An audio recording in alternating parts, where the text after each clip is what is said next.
Good evening all and welcome to another video on All How the Ale. Tonight we are going for a beer that was gifted to me by a local chap called Mozza. The brewery is called Staggeringly Good. The beer is this one. It is Cocoadocus. And Cocoadocus is an Imperial chocolate stout weighing in at 10.3%. And yeah, as I'm sure you can tell, it's all dinosaur themed, you know, staggeringly good. Cocoadocus, all hinting at dinosaurs, you know, the Stegosaurus, the Diplodocus as it was once known. I think it might still be known. One of them was called something different. It might be the Brontosaurus. But anyway, I'm waffling. You've got some funky artwork on the can. It's killer. I love it. You know, dinosaurs in top hats and monocles drinking tea. It's awesome. You know, I love it. It hints at fun. It hints at Charlie and the Chocolate Factory, very much so in this here image, where everything is edible, including the guests. So, yeah, it hints at lots and lots of fun and big chocolate flavours. Now, I have heard that this beer can be quite boozy, big chocolate, but I don't know because I've never tried it before. So the ingredients are listed as your usual water, barley. And then you've got a bunch of malts, which are pale malt, crystal malt, biscuit malt, honey malt, chocolate malt, and roasted barley. And you've got oats, wheat, liquid chocolate, maltodextrin, hops, and yeast.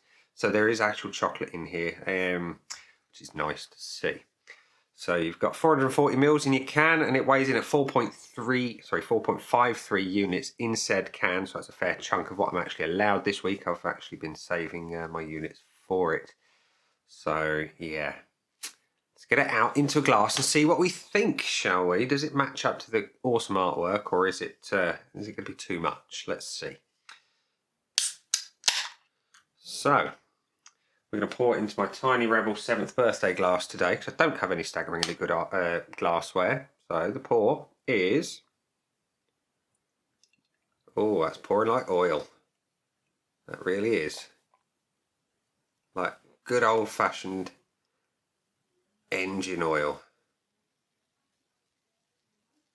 Yeah. Look at that. That is as black as the ace of spades, and that head is nice and brown. It's not overly tight and compact, but it's a really dark, one of the darkest heads I've seen on a stout in a long time. Like I say, black as the ace of spades, and when you give it a bit of a swirl in the glass, it's really not moving much at all. It's almost settling to a stop immediately, suggesting it's nice, thick and heavy. So, it's going for a whiff. Oh, I see what people mean by it smells boozy. It's boozy, it's chocolate, there's huge roasted malt. But there is that big kind of hint that it is 10.3%. Yeah, it's a medium sweet chocolate on the nose. Big burn from the alcohol, and the malts just kind of sit in there and balance everything out. So yeah, it looks like engine oil. Happily so. I like big stouts with big body on them. Smells good. Now, does it taste good? Cheers.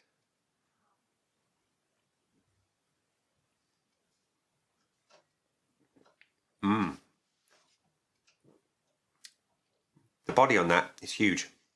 It really is huge. There is a hint of amaretto going on here, interestingly to me. That's what the alcohol is giving me. The chocolate is right there, and it's a darker chocolate than the aroma suggests. It's almost like a Bourneville type dark chocolate. Not the darkest of chocolate, not your Lindt 85% or anything like that, no. There is huge roasted malt sitting in the background, big alcohol,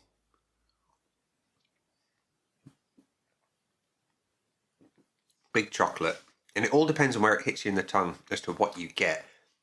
It's quite layered in that sense. So, you know, so if you prefer less of the alcohol, let it sit at the back of the tongue.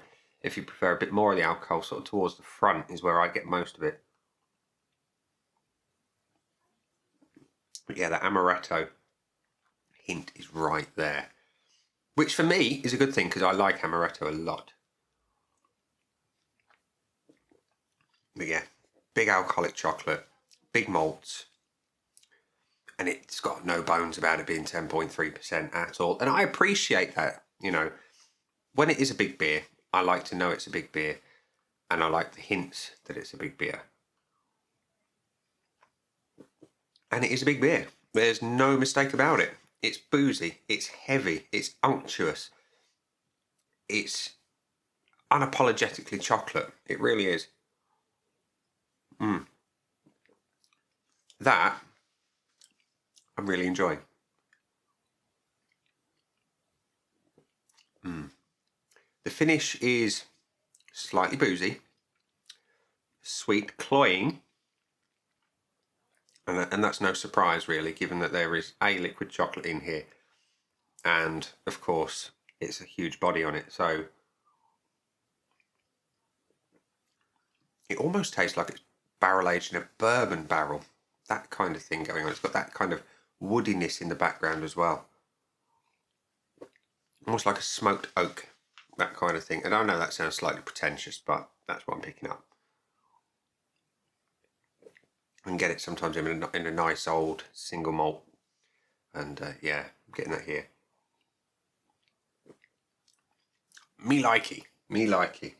So, Cocoadocus Imperial Chocolate Stout. Killer artwork. Is it killer beer? Well, let's see what Untapped thinks first of all. So, staggeringly good Cocoadocus. It's only got an 896 check-ins, but it does have a pretty high average of 3.97. Which means some people are going to love it and some people are going to hate it. I got this beer because, like I say, Mozza wasn't a big fan. But am I? Let's find out. So the looks. We judge it on the looks. It's as black as the Ace of Spades. It had been the operative. Let's see if we can encourage a little more. Yay, nay, maybe. We get a little bit. There you go.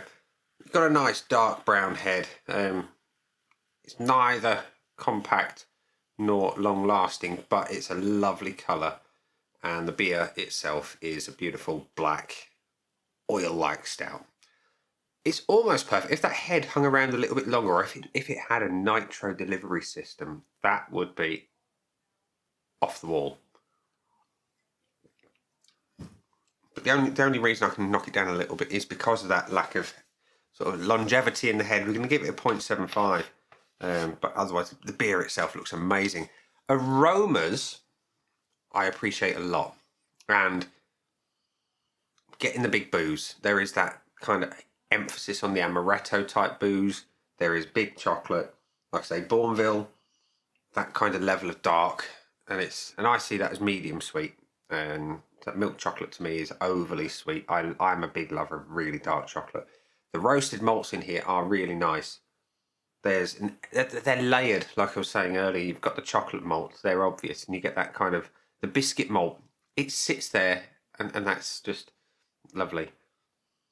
But yeah, the aromas are good. They could be perhaps dialed down a little bit on the alcohol on the aroma, because that is quite dominant. I would like a little bit more of the malts to come through.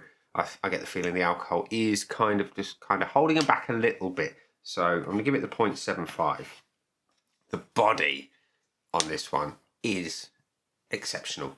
It is like pouring in. You saw it when it was pouring. It was like engine oil. And when you give it the swirl, like I say, it almost comes to a stop instantly. You know that's going to be heavy. And it is.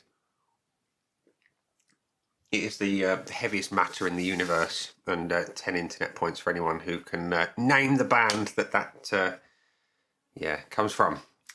It's heavy. It's thick. It's got a lovely mouthfeel to it. It's coating, it's cloying, it's unctuous. It gets a full point on the body. And the taste. Taste is king. And on a big impy stout, I am looking for hints of the alcohol. I'm looking for the big roasted malts. And when it says it's got chocolate in, I want to taste that chocolate. And it delivers on all three parts. You know, you get the massive booze. There is that hint of like amaretto type flavour, and you get a little bit of that smoky kind of barrel aged thing going on as well. The chocolate is, like I say, darker than a milk chocolate, and the malts are layered and complex. You've got the chocolate malt, that is without a shadow of a doubt the standout malt in this beer, and then you get the biscuit malt, and that comes in more in the finish. A little bit sweeter, a little bit more mild, and just kind of sets you off onto a tasting experience of joy. I can't fault it on the taste, and like I say, it's wonderful. It hits all my boxes for an Impy Stout. It's going to get the full point on there. And the finish, like I just hinted at what I was getting on the finish there.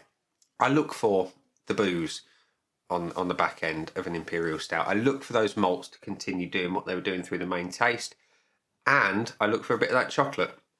I don't expect it to be massively long, but the longer the better. That's what she said. And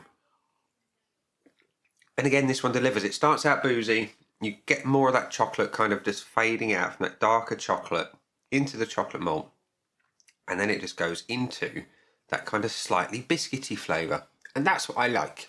I like it a lot. It's, like I say, not the longest finish in the world, but it's long enough. I thoroughly enjoy it. It could be a little bit longer for a more rounded, more extended tasting experience. But we're only going to take a smidgen off for that. It's going to get the 0.75 again. I thought my chalk was going to fail me there. So that gives the Cocoadocus from Staggeringly Good 4.25 out of 5, which I think is damn good for a beer that was given to me for free. I'm going to thoroughly enjoy it, Mozza. Thank you very much indeed.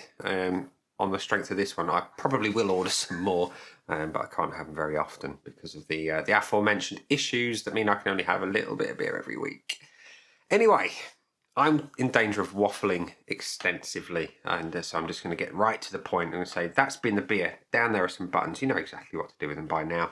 You've got the like, comment, dislike, and subscribe. Choose any combination of them as you wish, and do let me know if you've tried Cocoadocus or indeed anything from Staggeringly Good, and what you thought of it in the comments section down below. That's been The Beer. I've been Nick, and I will see you again soon for another one. Bye.